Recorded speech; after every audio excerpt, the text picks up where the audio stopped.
All right, we're live. So anyway, it is National Grilled Cheese Sandwich Day. Yep, it's a pretty good meal. It's also David Letterman's birthday. One of my childhood heroes, David Letterman. He's 75 today. Yeah.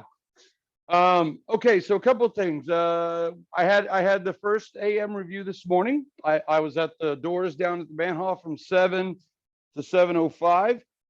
We had 3 people show up this morning. So if one person shows up, I'll go ahead and do it. So thank you if you showed up.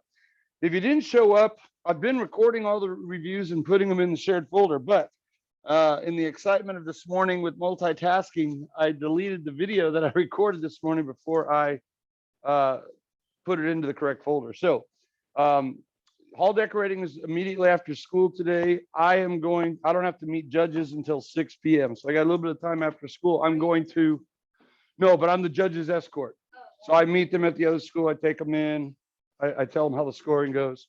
So I'm going to re-record it, what I did this morning.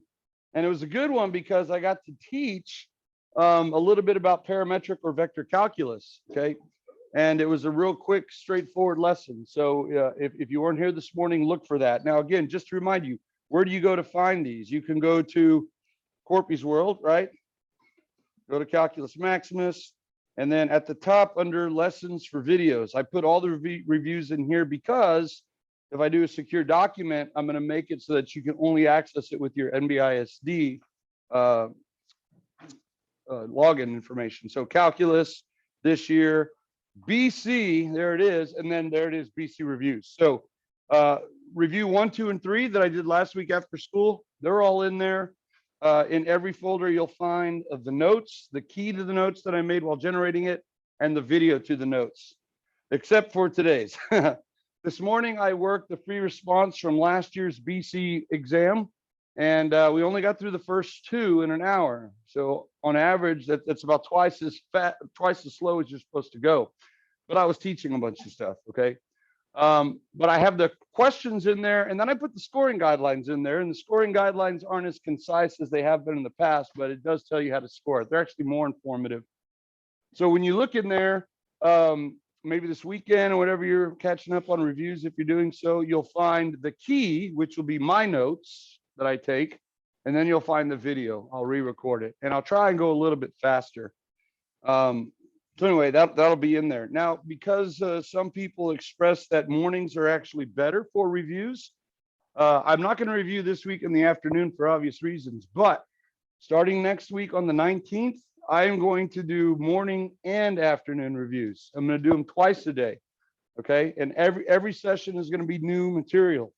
So I'm not going to do the same information before and after school. Yeah, it'll be different. But I will record all of them, and if I remember, I'll put the videos in the right folder before I delete it. So I'm gonna go ahead and start them at 7 though, instead of 7:10. So if you can get here at 7:10 and you're a morning person, you can get here at 7. So for each of those mornings, I will be down at the door down here from 6:50 to right at 7. Okay, I'll be at the band door at 6:50 to about 6:55. Okay, that's a 5-minute window that gives y'all, and that's atomic clock. So that's the same one that's on your cell phone. 6:50 to 6:55. At 6:55, I'm closing the door and I'm coming up to get ready to start right at 7. If you get here afterwards and you want to come in, you can find your way into the building, right? Allura did this morning. Sometimes the coaches, the Montessori door is sometimes open. You can excuse yourself and go through there. Sometimes the door by the trainers is open. If not, there's a grate for the ventilation sewer system. You can remove the grate and get down in there and crawl through and come up somewhere in the building and make your way here. They did that one time to play basketball at midnight. I kid you not. They saw on video, there were people playing basketball at midnight, and they recognized the people. They turned the lights on and everything. And it turned out that there was one little small guy. He lifted the grate. He crawled down in there and he scurried underneath and came up somewhere in the building and went and opened the door for everybody. So, well, Mr. Presley thought it was kind of funny. So, he said, don't do it again. Don't do it again. I mean, the door was open, right? There's one grate that is not sealed down. You can actually lift it. Anyway, no. So there's that. All right. Now I'm going to focus the rest of the classroom that we have. I'm not going to rush it, but we're gonna focus on chapter 9 in class. So I'm going to do all the reviews outside of class. If we finish all of chapter 9 with some time left before May 9th, then we'll backtrack and do a little bit of maybe chapter 6, which is the other big section. Okay. So what I did this morning, and I have it all laid out now, and you might have gotten alerts like, yeah, crazy, right? But in Canvas, you now have some homework, right? I'm not going to have you turn anything in for this, but in Canvas, if you go to modules, I put it at the top, right? I have homework videos for every weekday through pretty much the last week before the AP exam, okay? And it says homework for Tuesday. So I know tonight's hall decorating, but this is what I would recommend for tonight's video homework. You click on it, and in this case, it's 2 videos, right? If I get to the end of a section, sometimes it's just 1 video, but most of the time it's 2 videos, okay? The notes you can always find on my website. So if you want to play along with it, they're the exact same notes. The more you watch, the more you practice, the better you're going to be. There's worksheets that go with it. I'm not going to have you turn any of this stuff in. Chapter 6 is a big one though, okay? Now, I put all these links in here to make it convenient for you and also to give you kind of the schedule, right? But every single one of these links is found in the shared folder. So if you want to go straight to it and watch at your own pace, and they're also all on my YouTube channel. So let's quickly do that. If you go to Calculus Maximus and you click on YouTube, of course, why would you want to watch it on YouTube instead of the shared folder? Well, a couple of reasons, right? Sometimes the shared folder doesn't load. YouTube is always there. YouTube has them listed in, order of section number. But on YouTube, you can always watch things faster, can't you? You can watch them at 1.5 or 2 times the speed. So I know that you'd be like, I'm not watching calculus twice as fast. That's too crazy. But some of y'all might be, I'm going to watch calculus 3 times as fast, right? So that's fine. But they're all there, and they're numbered the exact same way. Okay. So if it says like example 4 through 7B, you'll find it as example 4 through 7B on here.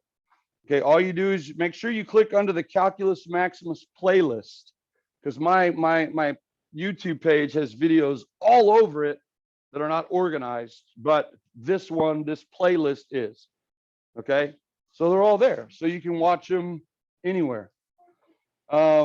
And again, I do want to remind you that somebody last period sat right here where Sophia is in my AB class. I never taught him a single thing during class. He just watched my videos and he made a 5 on the BC exam, right? Now you might be like, oh, but that's so-and-so, right? Y'all are all little so-and-sos, right? What was his name? No, not Scott. That was several years ago. Borchers, William Borchers, right? Yeah. And it was by watching my videos. See, it's good for you, right? So anyway, there you go. So there's that. So starting next week, reviews at 7. The door will be open from 6:50 to 6:55. If you get here after that and you can't find your way in, you don't want to go underground, little pebbles on the window, or my phone number is still up there, right? Text me and we'll figure out a way to get you in. And then afternoon reviews will still be at 4:25 till 5:25. The nice thing about afternoon reviews is we can say 4:25 to ? Right? And you're like, it's midnight. You're like, yeah, let's keep this thing going, right? Right? Yeah, after dark. Okay. Anything else for the good of the group? There you go. Yes, that sounded pretty. Yeah. What else? Okay. I haven't got your tests put in yet because grades were locked because they were running progress reports, but they opened that back up, so I'll get your grades in there. All right. Let's look at example 3. We're doing Taylor polynomials now.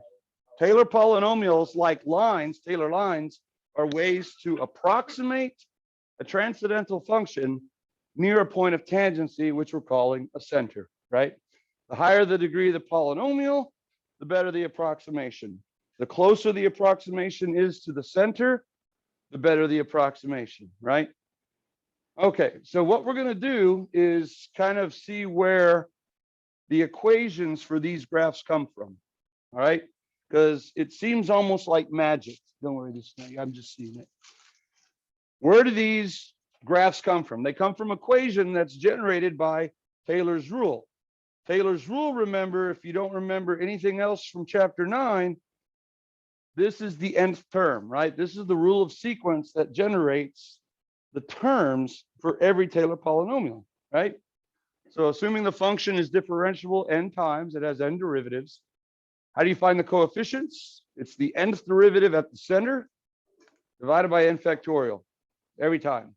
What's the variable? It's x minus the center to the nth power, okay? And of course, we talked about yesterday in the special case where the center, bless you, is 0. When c is 0, we call that special Taylor polynomial centered at 0 a what?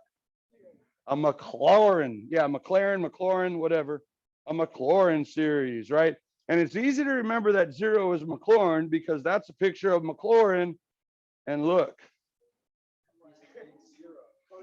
Well, not a big 0, but he's pretty round at the top, right? He's pretty round at the top.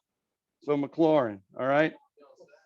And he does have little twinkles of cha-ching, right? Cha-ching. Okay, so let's go ahead and see where these equations come from. I'm going to generate the terms for sine of x, and then afterwards you're going to memorize sine of x. All right. So here's what we're going to do. We're going to kind of generate the terms over here. So we're going to have f of x equals sine of x.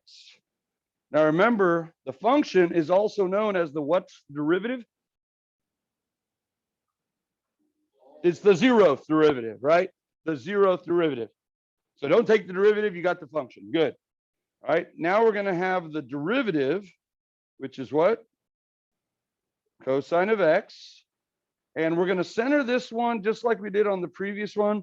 We're going to center it at 0. So for this one, let's go ahead up here and say our center is 0. Why do we want the center to be 0? Well, 0 is a nice number, and we're trying to approximate sine of 0.1. 0.1 is only a tenth away from 0. So in the next column, we're going to evaluate. Oops, I'm sorry. I'm getting ahead of myself again. I'm sorry. In the next column, let's evaluate it at the center. Okay. Boom. So the 0th derivative at 0. That's sine of 0. What's sine of 0? It's 0, right? Yeah. Sorry. Is this your water? Yeah. Yeah. Okay, good. No, you can leave it there. You can leave it there. Okay, so we're going to continue this process all the way down. We're trying to generate a polynomial of degree 5.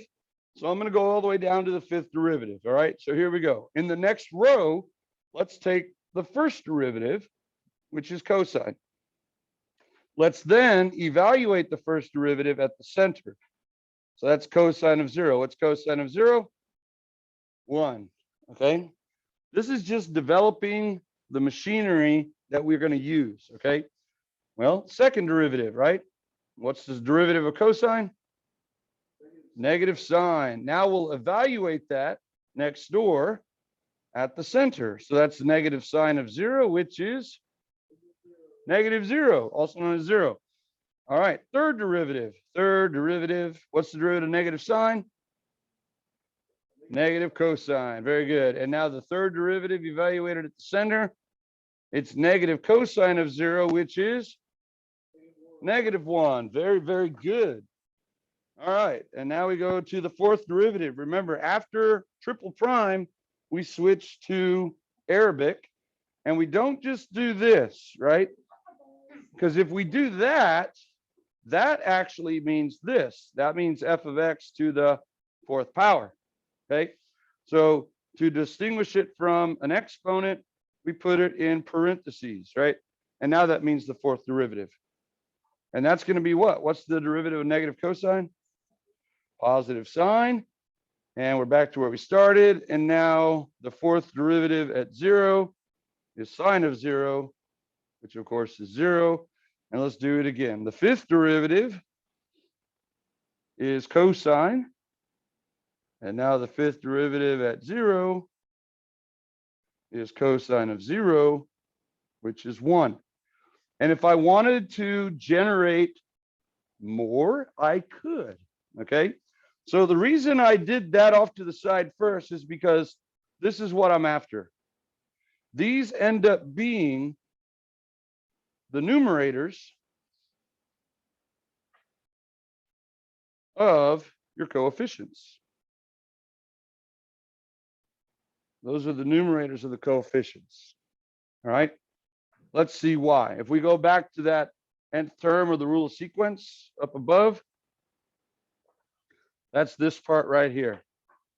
That's the nth derivative evaluated at the center. The nth derivative evaluated at the center. So all I got to do to create the rest of the coefficient is just divide every one of those through by that n factorial. And I'll do that as I actually write the terms, okay? So there's two patterns that you have for every Taylor polynomial or later on Taylor series. I call this the Taylor pattern, right? It's a very easy pattern to follow, right? If you knew what you were doing, you could generate the next row, right? That's the Taylor pattern. But once you start setting up using Taylor's pattern, it sometimes simplifies down to what I call the inherent pattern, okay? And you can actually generate subsequent terms without having to generate them this way. You can rather just see the pattern and of the actual simplified polynomial and generate the next term. But for now, let's generate sine of x. So here we go. We're going to call our polynomial p sub 5. Why p sub 5? P for polynomial. The subscript means it's going to be to the 5th power. So it's a little bit different than when we did a series in the previous section where we went to n equals 5, and that was just the counter. This is the degree of the polynomial. It's not necessarily how many terms we have. All right. Now, if you want, let's actually scoot that over. If you want, you could actually say sine of x squiggles, right? Just to kind of keep that idea reinforced. Sine of x can be approximated by p sub 5 of x. Now, did we give sine of x a name? Yeah, we did. We called it f of x. So if you don't want to write sine of x there, of course, you could also put what? F of x squiggles, right? Or since we have space, we could even do this, right? We could say f of x, which is sine of x, is approximated by p sub 5. You know, you get the idea. And now let's generate the terms, okay? I'm going to generate them straight up, and then we'll collapse them down, and we'll see what happens. So the first numerator is 0, right? Over 0 factorial times x minus the center to the 0 power. There's the first term. Yes, yes? All right. So put a little check mark up there to show that you've used it. All right. And now I go to plus 1 over 1 factorial times x minus 0 to the 1th power. Check. Go on to the next one. Plus 0 over, what am I? 0, 1, 2. 2 factorial times x minus 0 to the 2th power. You see the pattern here? This is still Taylor's pattern. Plus, we're on n equals 3. So I'll put a check there. We're on minus 1. So look at this. Instead of a plus sign, well, I'll put plus. How about negative 1 over 3 factorial times x minus 0 to the 3rd? Check. I use that. Plus 0 over 4 factorial times x minus 0 to the 4th. Check. Roger. Over 10 4 over Roger. Plus 1 over 5 factorial times x minus 0 to the 5th. Every single one of those terms looks identical. The numerators only are the ones that we generated up above. But what changes from each one to the next? The index, right? This is a 0 here, a 0 there, a 1 there, a 1 there, 2, 2, 3, 3, 4, 4, 5, 5, so on and so forth, right? Now, we didn't really have to do that because we know the center is 0. And what's x minus 0? X, right? Yeah, x. So I could have just written x to the first, x squared, x cubed, right? But I wanted you to see the pattern. And what's going to happen every time is the first two terms, remember, the first two terms will always simplify down to the equation of the line, right? This will always be f of a plus f prime of a times x minus a to the first. This is Taylor's line. So after this example, I don't think I'm going to write it all out like this anymore. I'm going to say, hey, let's generate the first two terms like we've been doing all year long. Let's write the equation of the line. The y value plus the slope times x minus the x value, and we're done. And then after that, the pattern will pick up. Okay, but right now, let's go ahead and simplify. The first term's coefficient. 0 factorial, remember, is what? 1. Same as 1 factorial. But 0 divided by 1 is 0, so that is gone. What 0 times x to the 0? 0. So that term is gone. Let's write it down. Okay, plus, what's the next coefficient? 1 over 1 factorial is 1 times x to the 1th. Okay, got that. Plus, what's the next term? 0 divided by 2 factorial is what? 0. So 0 times x squared is 0. This one's going to become minus 1 over 3 factorial times x cubed plus, look at the next term. 0 divided by 4 factorial is 0. So that's 0. And then finally, the last is plus 1 over 5 factorial times x to the 5th. So I didn't simplify all the way, but I simplified enough. Now we can really simplify. We don't need those terms that are zeros, do we? So let's just take inventory of what's left. It's x minus, I'm going to call this x cubed over 3 factorial. Can I do that? Times 1? Put the x cubed in the top? Yeah. And then plus x to the 5th over 5 factorial. And really the first term, which doesn't look like it's fitting any kind of pattern, it does, right? It's x to the 1st over 1 factorial. So this is what I would then call the inherent pattern.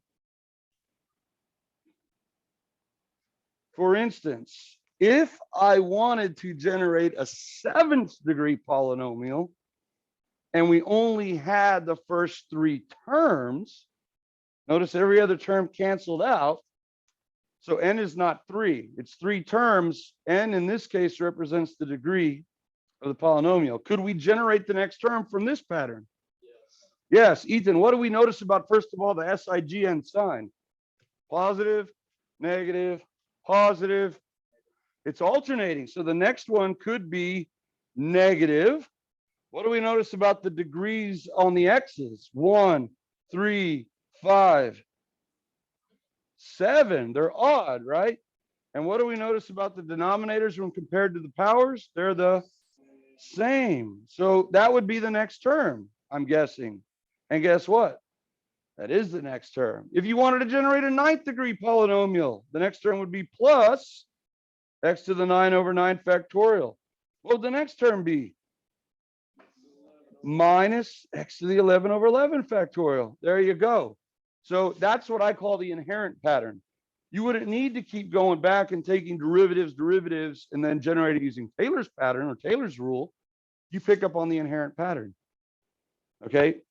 So there you go. Sine is an odd function, right? We talked about that the other day. I pulled this picture up and you can see sine right here. Sine has origin symmetry. It's an odd function, right?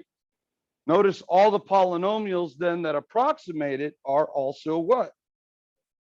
Odd. They're not just an odd degree, but they're also odd functions with origin symmetry because they all have an x, all right? But anyway, I'm going to get rid of this because it didn't ask us for that. So there's your 5th degree polynomial, right? Sine can be approximated by this 5th degree polynomial. All right. Now let's go ahead and figure out what is sine of 0.1's approximation by this. Sine of 0.1 then is approximately p sub 5 of 0.1, which will equal. Now, I will go ahead and type it in on my calculator. If you want to grab a calculator or yours, you can. It's kind of fun to go through the keystrokes, but we're not going to be using the calculator a lot today, okay? So I'll just clear this out. Let's go ahead and type it in. Now, here's an easy way to type it in. If you don't want to keep hitting 0.1 over and over again, type in 0.1 and then hit stow as X, not even as A. We're not going to be using the graphing screen here, so we don't care if it overwrites it as X. We're not going to be doing that. If you want to use A, you can, but it's an extra keystroke. Remember, X is your shortcut. So just go 0.1 stow as X and hit enter. Now when I hit X, it's 0.1. So now I can just type in my fifth degree polynomial expression just like I see it, right? X minus X cubed. Now, if you don't want to use the horizontal division bar, you don't have to. You can either divide by 3 factorial by knowing what 3 factorial is in your head. What's 3 factorial? 6, right? It's 3 times 2 times 1. Boom. Or you can use the factorial button, okay? Plus X to the 5th divided by, now I don't know what 5 factorial is in my head, so you could do this. 5 math, click to the left to probability. Math, probability, and it's number 4. Now, you don't need parentheses around that because it's tying the factorial to the 5. If you want to put parentheses around it, you can. But there it is. It's 0.998334167. All right, there it is. If you want to use the horizontal division bar, you can. Now, what is the actual value of sine of 0.1? Well, I'm in radian mode. Let's just see what the calculus says. Sine of 0.1 is 0.9983416. Oh my gosh, look at that. I'm correct all the way to the second to last decimal place. Right, right. That's pretty good. Now, my approximation is just a smidgen too what? It's a smidgen too big, but I mean a smidgen only, right? That's pretty good. So that's a little bit better than doing a tangent line approximation, even when we use Euler's method, right? Guess how your calculator computes sine of 0.1? It uses a Taylor polynomial of how many terms? Well, it obviously uses one that's more than 3 terms. It's more than a 5th degree polynomial. Could it be a 7th term? I don't know. Let's see. I don't know. It's programmed so that it gives you an estimate that is correct up to how many decimal places that it shows. So if I just want to add another term on, let's see, minus X to the 7th, and then divide by 7 factorial, which is again math, click to the left, number 4. Is that the same now to all the decimal places? It is. So I don't know. I can't peek behind the curtain here, but I'm guessing that your calculator has sine programmed as at least a 7th degree Taylor polynomial. Okay, because computers can plug and chug. Give it an X, it knows how to raise it to an exponent. But how do you take the sine of it? It's harder to program. In fact, you would program it like this through a polynomial. So it still has uses today, right?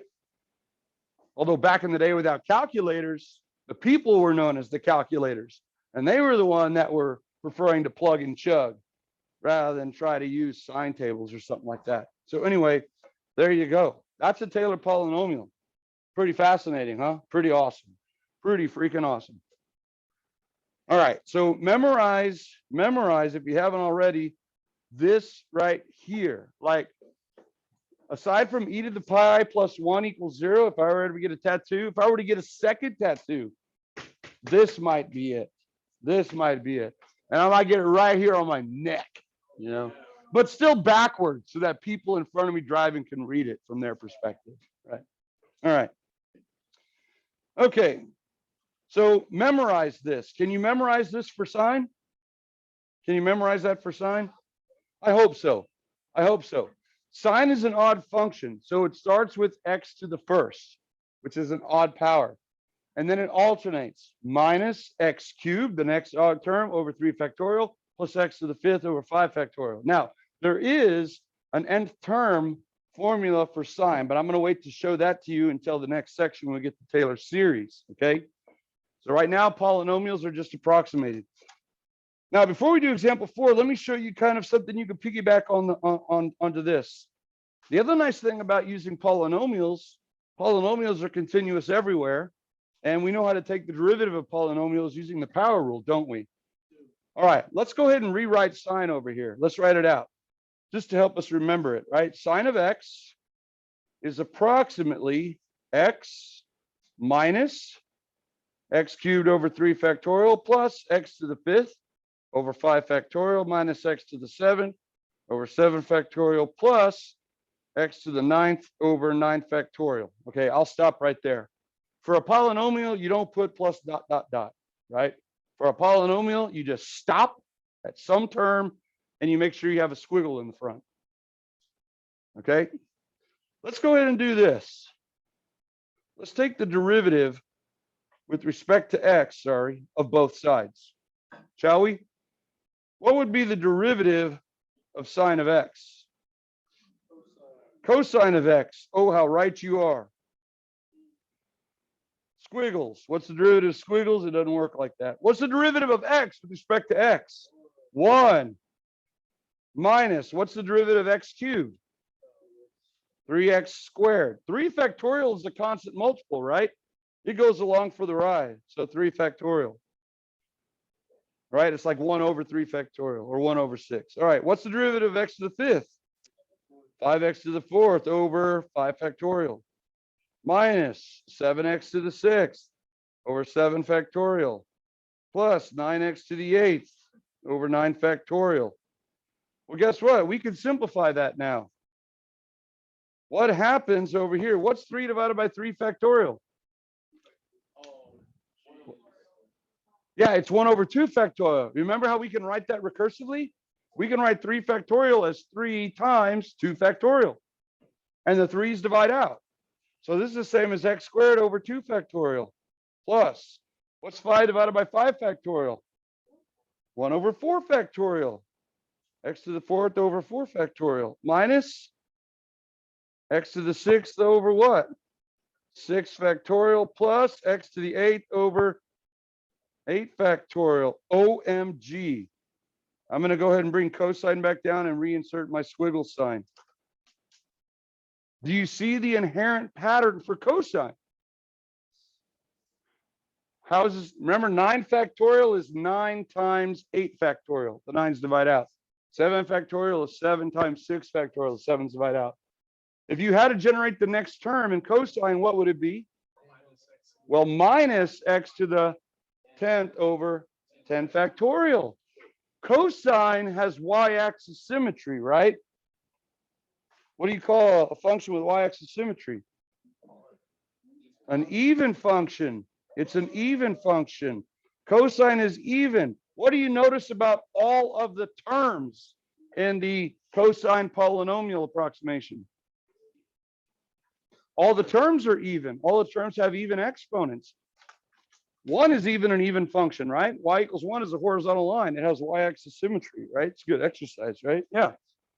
So memorize this one as well. You don't want to have to take the derivative of the one you memorized for sine every time to get cosine. It shows up often enough. So memorize cosine.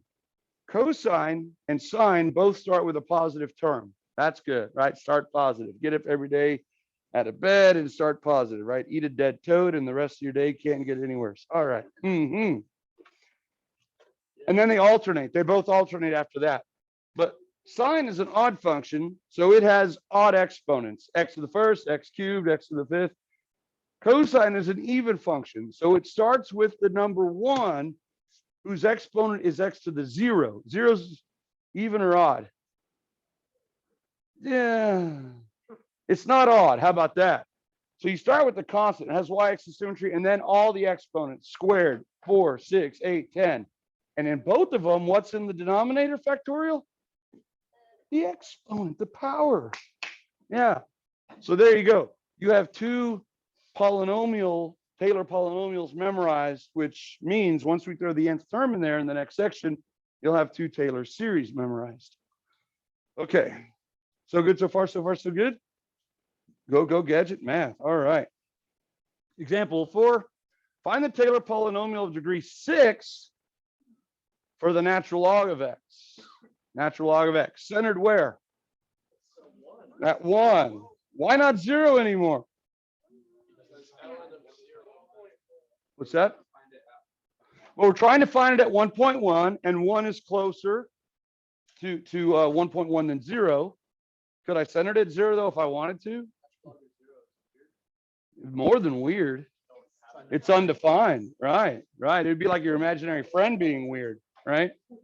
It's undefined. You can't center it at 0. So we'll center it at 1. All right.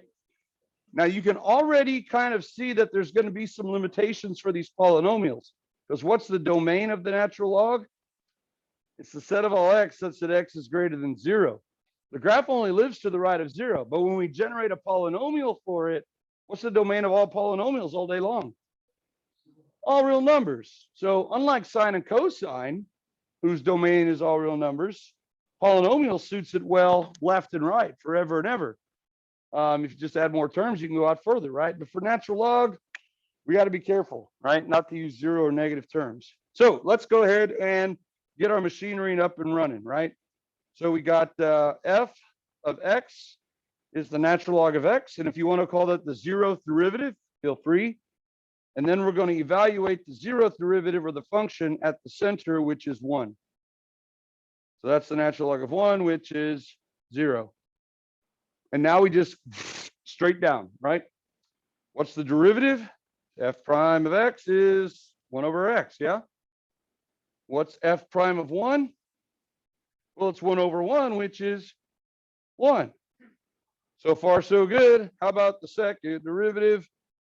What's the second derivative? Can you do it in your head? It's x to the negative first. So -1, x to the negative second, or -1 over x squared, right?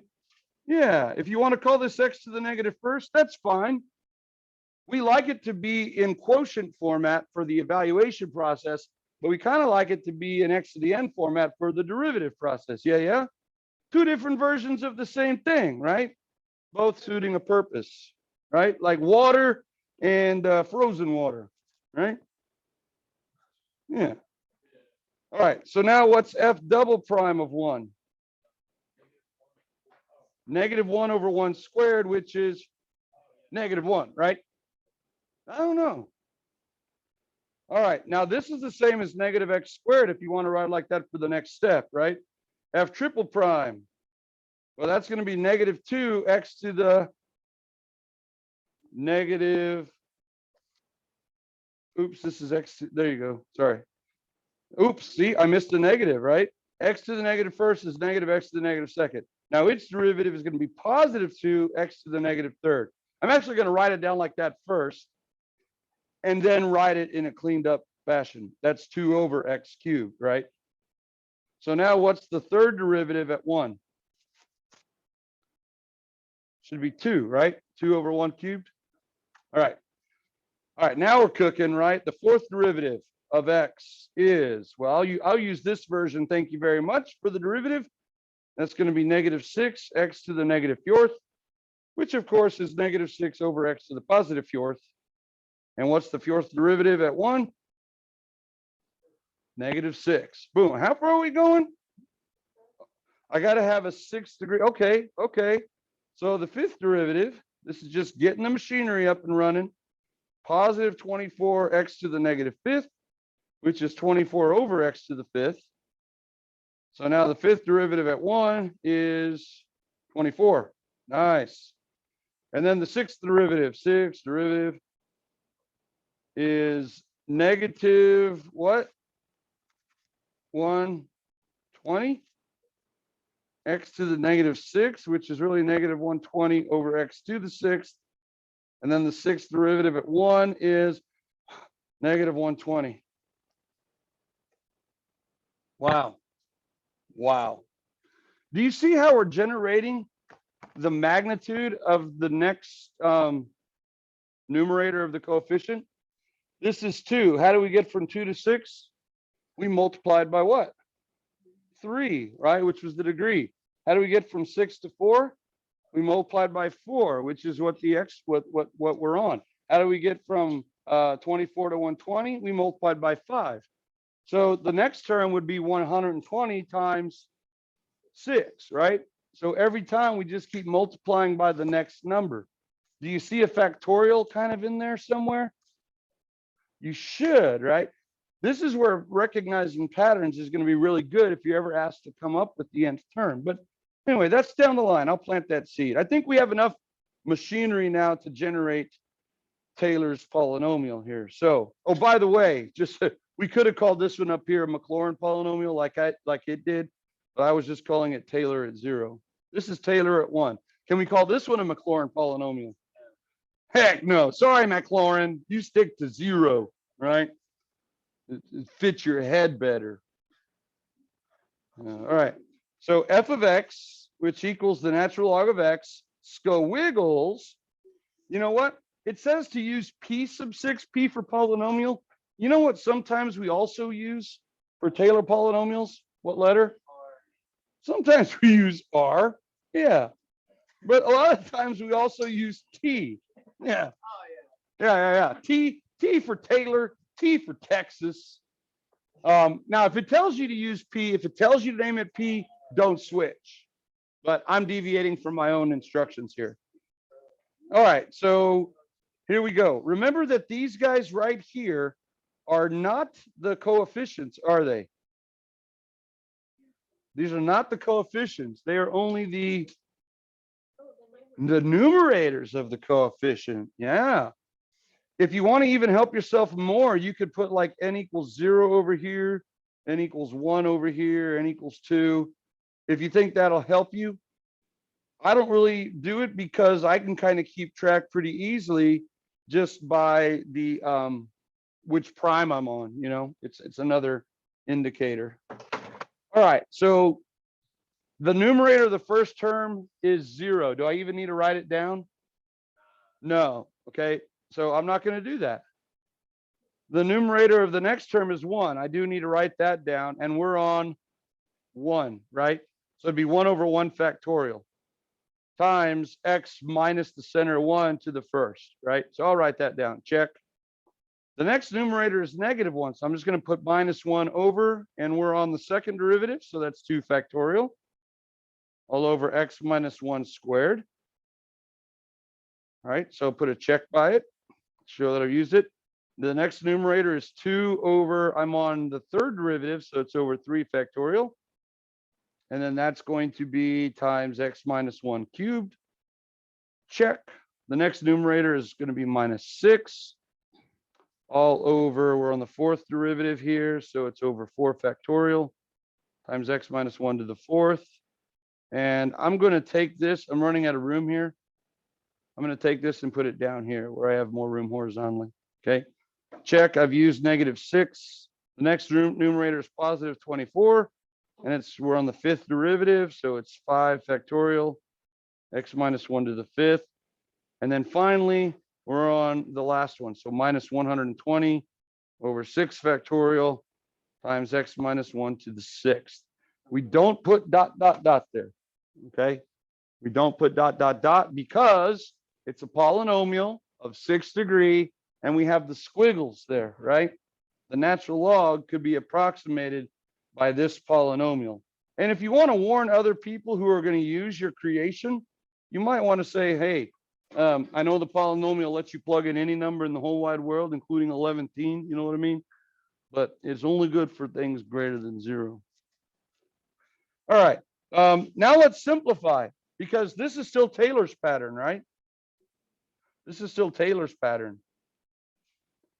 But if we simplify it down, we may be able to see the inherent pattern, which means maybe we can write the nth term a little more easily. You could also generate the nth term right now with Taylor's rule, but again, we're going to save that for the next section. Let's go ahead and simplify this. T sub x is going to be x minus 1, right? minus 2 factorial is 1/2. So I'm just going to call that 1/2. I'm getting rid of the factorials now. Plus, what's 2 over 3 factorial?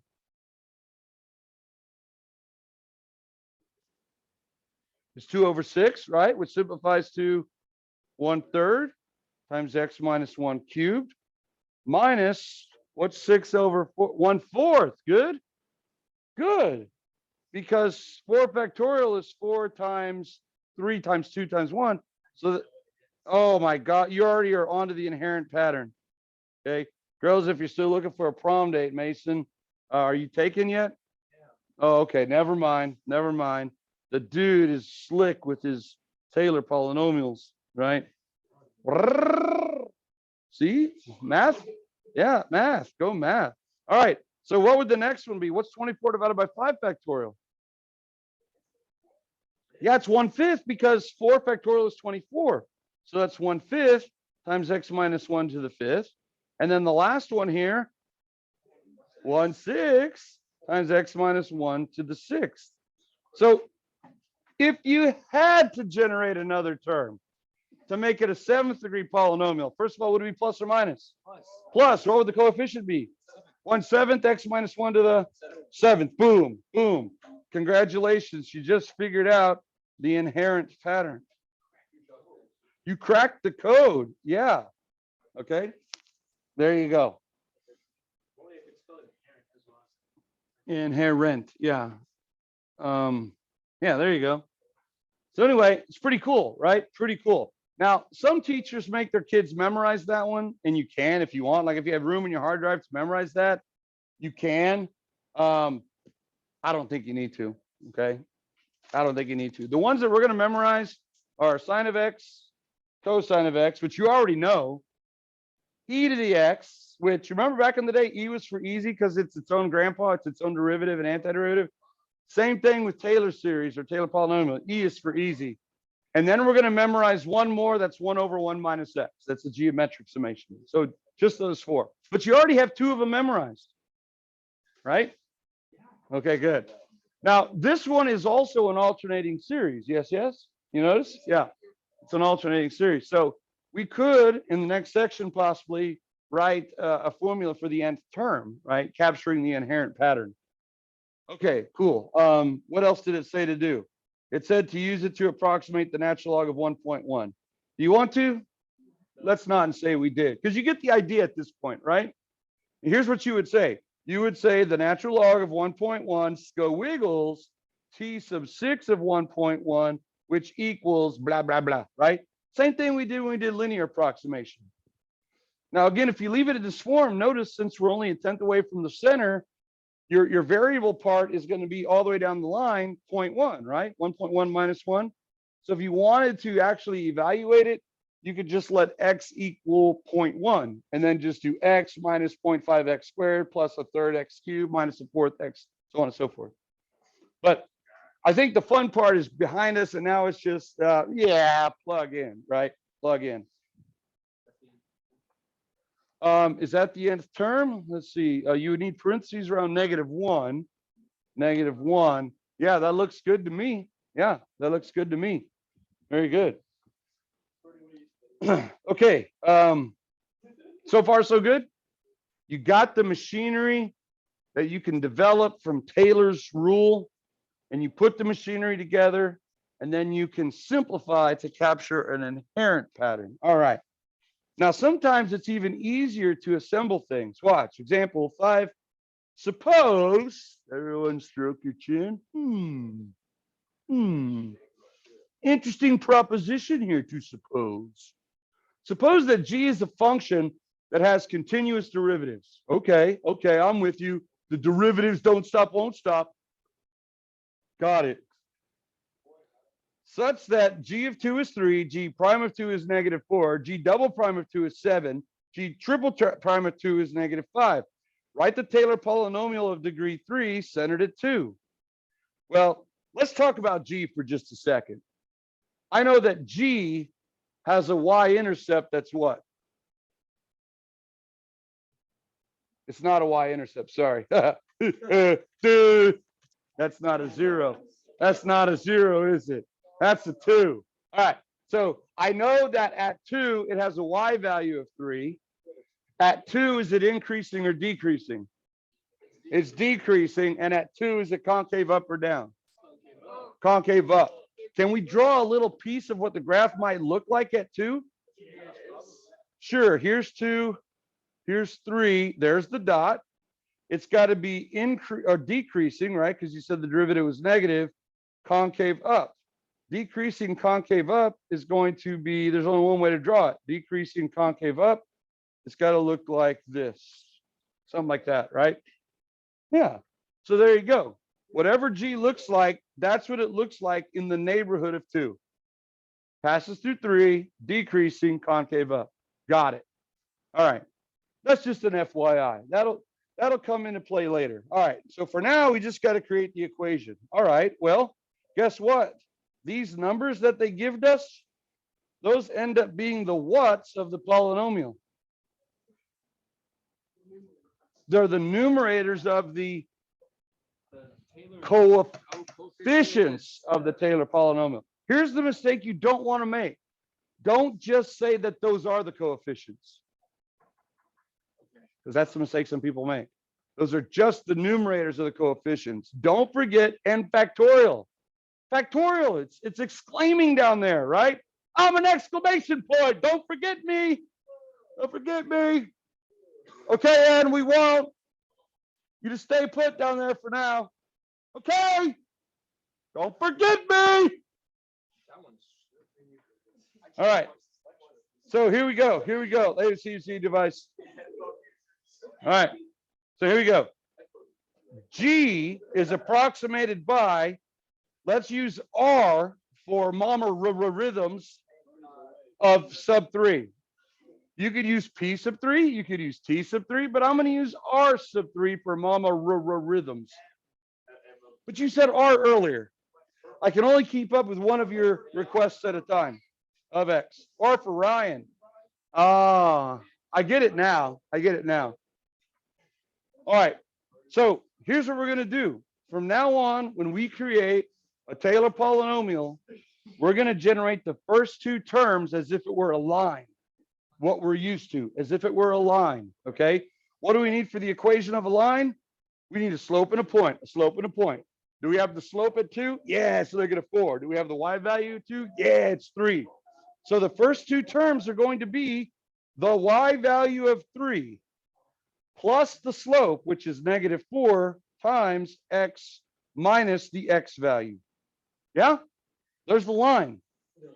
The reason we do that is because the pattern don't pick up until the third one. So now, and by the third one, I mean the second derivative, because it's the third term. So now it's going to be +7 over 2 factorial times x minus 3 squared. And then plus or minus again, -5 times 3 factorial. Why am I? Yeah. X minus 2. I put 3 on both of them. Yeah, oops.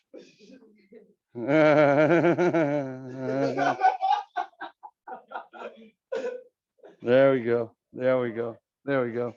All right.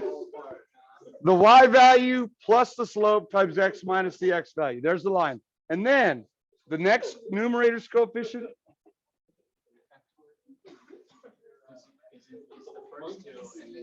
This is 2 factorial, and this is 3 factorial. Yeah. Okay. Yeah. So we just.